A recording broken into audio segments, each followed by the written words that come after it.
નમસ્કાર, તમે જોઈ રહ્યા છો ગુજરાતી ન્યૂઝ ચેનલ. ગુજરાતી ભાષામાં સમાચાર, રાજકારણ, બિઝનેસ, રમતગમત, મનોરંજન અને દરેક વાયરલ અપડેટ પ્રદાન કરવા.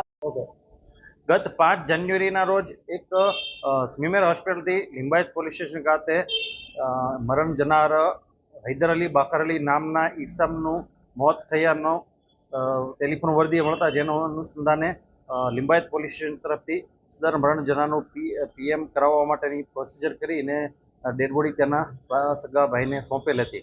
મીનવાઇલ સદર ડેડ બોડી એમના ઘરે જતા મરણ જનારની પત્ની છે એણે સુરત શહેર ખાતે તે હૈદર અલીની દફન વિધિ કરવાનો આગ્રહ રાખેલ, પરંતુ તેનો નાનો ભાઈ હતો. એણે કીધું કે આપણે પૂર્વી ચંપારણ બિહારના વતની છીએ અને આપણે ત્યાં તેની દફન વિધિ કરવી જોઈએ. જેના અનુસંધાને પતિ પત્નીને બંનેને પત્નીને અને તેના ભાઈને એટલે કે ભાઈ ભાભીને બંનેને બોલાચાલી થતા જે અનુસંધાને તેના ભાઈને મરણ જનારના મોત અનુસંધાને શક વહેમ જતા તેણે પોલીસનો કોન્ટેક્ટ કરતા પોલીસે સિનિયર ઓફિસર્સ સાથે ડિસ્કસ કરી અને સદર મરણ જનારનું ફોરેન્સિક પેનલ ડૉક્ટરથી પીએમ કરવામાં આવેલું. પીએમ કરાવ્યા બાદ સદર મરણ જનારનું ચોક્કસ કારણ એસ્ફેક્સિયા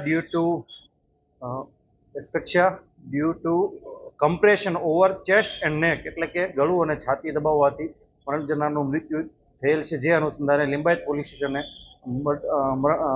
ખૂનનો ગુનો દાખલ કરીને આગળની તપાસ ચાલુ છે.